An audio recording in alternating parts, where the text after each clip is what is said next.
The world ended on a Monday, quietly, without fire or war, just a shift. At exactly 6:43 a.m., every clock ticked 1 second too long. One man on Reddit posted a video of his shadow moving while he stood still. He deleted it an hour later. Streetlights blinked, then resumed. A TV anchor paused mid-sentence, blinked, and said the exact same line again, as if most people didn't notice. In Chicago, Emily Reeves rushed out the door, coffee in one hand, her phone in the other. Others stared at family portraits, struggling to remember who was missing. The media was silent, no emergency alerts, just absence. She was late to her job at the Field Museum, where she worked as a research assistant in the anthropology department. The sky was a flat gray, no clouds, no light, no color. Sleep became impossible. People stayed awake for 40 hours, then collapsed into strange frozen dreams, with their eyes open. They whispered fragmented phrases. One kept echoing online. Her earbuds played news reports that glitched every few seconds, repeating the same headlines.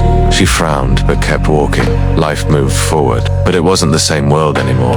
By Tuesday, shadows started acting strangely. In parking lots and alleyways, they stretched in the wrong direction. Some flickered, others didn't follow their owners at all. Wednesday brought the disappearances. Not death, not kidnapping. Her apartment was no better. Every window showed a different season, sometimes a different city. One morning, her kitchen was filled with snow, but everyone had heard it. Children vanished, cribs empty, schools silent.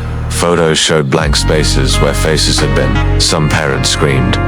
Thursday, the sun didn't rise. It wasn't night. Don't answer the door on Friday. No one knew where it started. A soft, golden light poured from its knot. Hot, not cold, just aware. Every screen in the city blinked on, even the ones long dead. Emily tried to call her sister, but her phone rang before she dialed, and a voice note, her sister whispered, "You are being watched." Friday broke time. Clocks reversed. Phones showed different years. Emily saw a man on the L train who looked exactly like her father, but he had died in 2009. He smiled at her and got off at the next stop. GPS failed. Roads bent back on themselves. Skyscrapers folded like paper. Streets folded. People she passed flickered like TV static. She found herself in a neighborhood she didn't recognize, every building the same, every tree leafless and humming. By Saturday, the world was only objects glitched in and out. Words and books turned into geometric symbols. People's voices reversed mid. By then, people had stopped speaking. They just looked up at the sky, waiting for what? No one could say. A woman on the street turned into paper and floated away.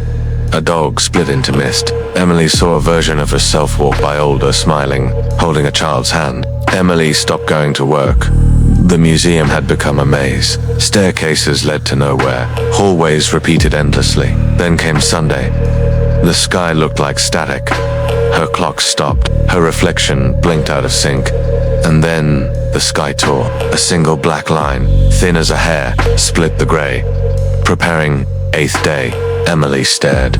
There were only 7 days, always had been. She left her building, wandering through a Chicago that no longer stayed still. There, on a sidewalk, a man painted strange symbols in white ash. "What's the 8th day?" Emily asked. He didn't look up. The light from the sky settled on her like snow. "It's the question," he said.